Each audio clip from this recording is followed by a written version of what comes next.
What's up, guys? Welcome back to another episode of KozMatt's Wrestling Recap. Let's get right into the first SmackDown after WrestleMania. How you doing, Matthew? Good. So this SmackDown was kind of cat and mouse, right? So cat and mouse, I mean, like one after going after another. So I think it's best we kick it off with Ronda Rousey kicking off SmackDown. So she kind of blamed herself for her loss at WrestleMania against the Queen, right? So she then expresses a desire for a rematch, an I Quit match, and this will happen at WrestleMania Backlash, most likely. Flair laughing it off on the Titantron, kind of questioning Rousey's moniker. She basically just says, "No, you're not going to get that, but I know we are going to get that at Backlash." We're just kind of slowly building up to it. Rousey promising to inflict pain next time they meet up. So, like I said, I texted you this last night, dude. WrestleMania Backlash, right? It's rematches basically from WrestleMania. After WrestleMania, I need new, we need fresh, we need different. I don't want rematches from WrestleMania. You know what I mean? I need new. And WrestleMania, isn't it supposed to be a new era after WrestleMania? Oh yeah, It's dude. kind of bullshit, to be honest. I totally agree with you, man. Like you said, we were talking about this last night, and we need some new storylines, some new juice in WWE to get us interested in those storylines. And it's just kind of not happening with the same storylines being replayed for WrestleMania Backlash. Right. Moving forward, right? So let's talk about Xavier Woods versus Bush. Now, we saw New Day's loss to Sheamus and Rich Holland at WrestleMania, and this was a pretty sad loss, but we see Woods just roll up Butch. It was a new roll up called the Backwoods. So it's a new finisher or signature by Xavier Woods. It's basically a roll up. So this kind of pissed Butch off. Michael Cole calling Butch a child. I don't know. I'm not sure what to think about Butch, but I mean, it's more so himself establishing his new character. Considering that no one really knew what the persona was meant to be when it, suddenly popped up on television. So it's nice to see some development of this, but I don't know if I really dig it. Yeah, man, I don't really dig it at all. It seems like they just kind of threw this character together with like no storyline to back it. It's kind of what they're doing with WrestleMania Backlash. Good for Xavier Woods picking up a win. I really didn't want to see this storyline continue, though. It just kind of goes back to what we were talking about. But good for Xavier Woods picking up a win on SmackDown. For sure. So moving forward, WWE did something right, and they did something very right. Backstage, Sami Zayn talking to Adam Pearce about his WrestleMania loss, and managed to put his own foot in his mouth, literally, vowing to fight the next wrestler to walk through the door. That guy is Drew McIntyre in the arena. I love to see this. I really did.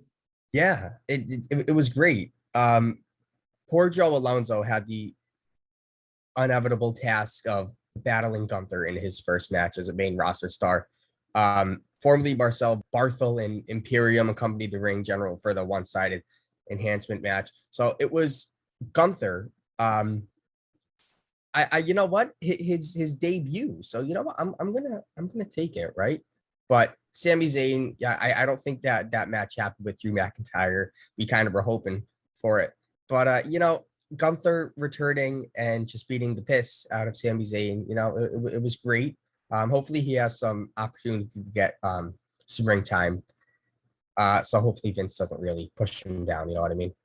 Yeah, man, he seems like a raw talent, but certainly seems like he's got the tools to be good. I mean, I just really hope it's not like a Veer situation. It was certainly a much better debut. Let's not talk about Veer's debut because that was just absolutely horrible. But I'm excited to see what this man can do, man. He's a big guy. We know Vince likes the big guys, and I could see him as a main event star in the future. For sure. Let's talk about main event star. Man, Happy Corbin. Oh boy. He's a Oh main event boy. star for sure. So Happy Corbin is next. Corbin making his way down to the ring, of course. Madcap Moss as well. Madcap was very enthusiastic. Corbin blaming his loss to McIntyre on Moss. And this basically just made them both brawl. And you know what? They're turning on each other. And I think Moss was like, you know what? I had enough of you blaming this on me. And they just beat the holy piss out of each other. And you know what? I think this is just what we need. The destroying of the Happy Talk set. I think we're just done with that Happy Talk BS. um, I'm just pumped. You know what I mean? I think Moss has earned an opportunity in the future, especially facing Drew McIntyre at WrestleMania. So I think we knew that this is going to be something for Madcap Moss, and I think we might see Happy Corbin on a hiatus for a little bit. Just something that's telling me that. Oh, dude, I think this was the best segment of the night. I love seeing these two guys go after each other. I see big things in Madcap's future, man. He won the Andre the Giant Memorial Battle Royal, and I think he's going to get a great singles push. Maybe be put in the Intercontinental Championship picture, which I think would be awesome for him. He's certainly awesome in the ring, and I cannot wait to see what he does. For sure. So kind of explaining what I explained before, Drew McIntyre actually takes on Sami Zayn. So we were teased earlier, and then we actually were brought to the match. Um, you know, it was nothing crazy, but it set the stage for a rivalry between these two. You know what I mean?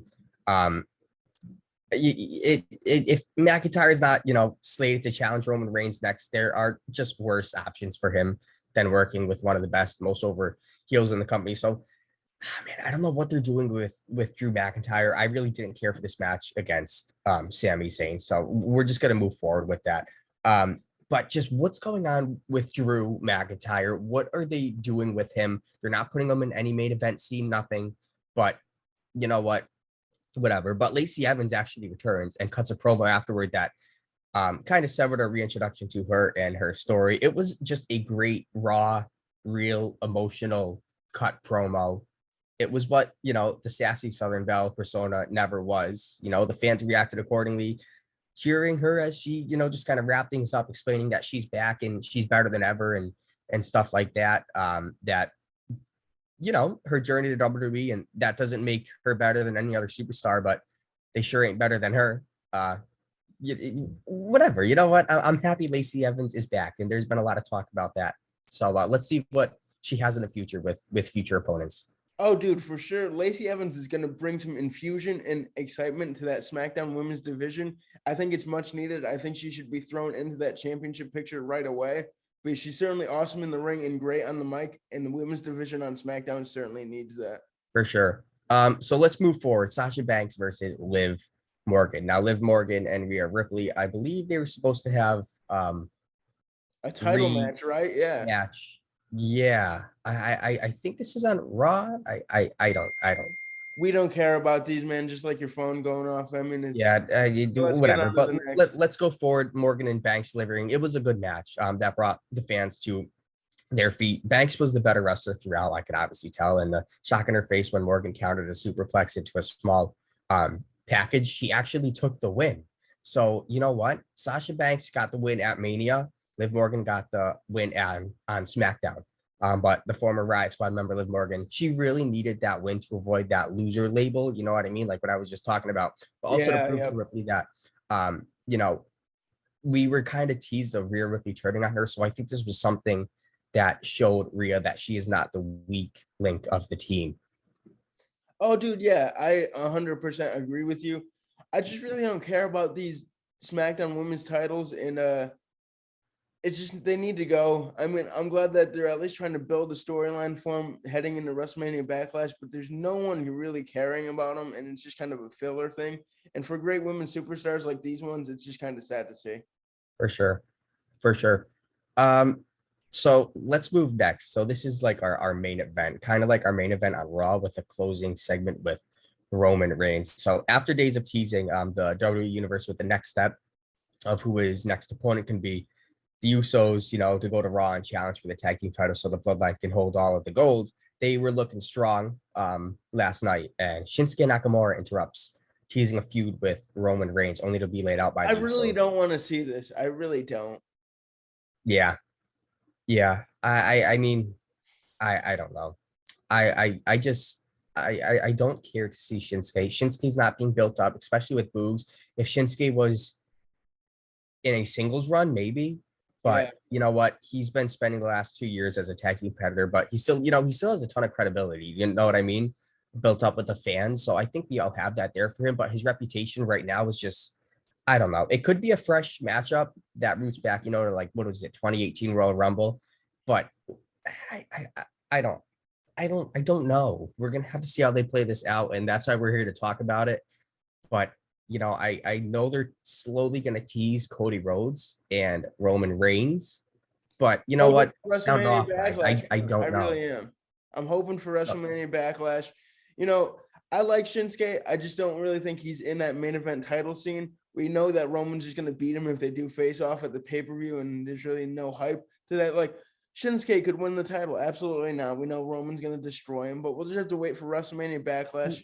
And Let me say one more thing before we close out. It's very unpredictable, which is what we need. Wrestling has been very predictable the past few years, and this right now is very unpredictable about what they're going through with storylines and what like that, especially after WrestleMania. They are trying to build up some new things, and some things they are, having rematches, which is going to culminate at WrestleMania Backlash. But it is very unpredictable with Roman Reigns' future opponent. We all know that Cody Rhodes team is probably going to happen down the road, but I don't know if they're going to plan it for WrestleMania Backlash.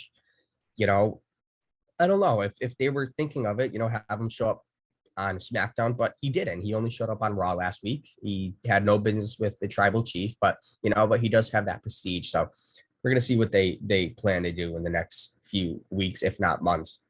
Yeah, man, WWE is certainly a roller coaster. I heard that they might be consolidating some titles again, like they did with the unification bout. So we'll just have to wait and see what happens with that. But let us know what you guys thought about SmackDown. Always like, comment, and subscribe, and we will have a NASCAR race recap from Martinsville later for you guys tonight.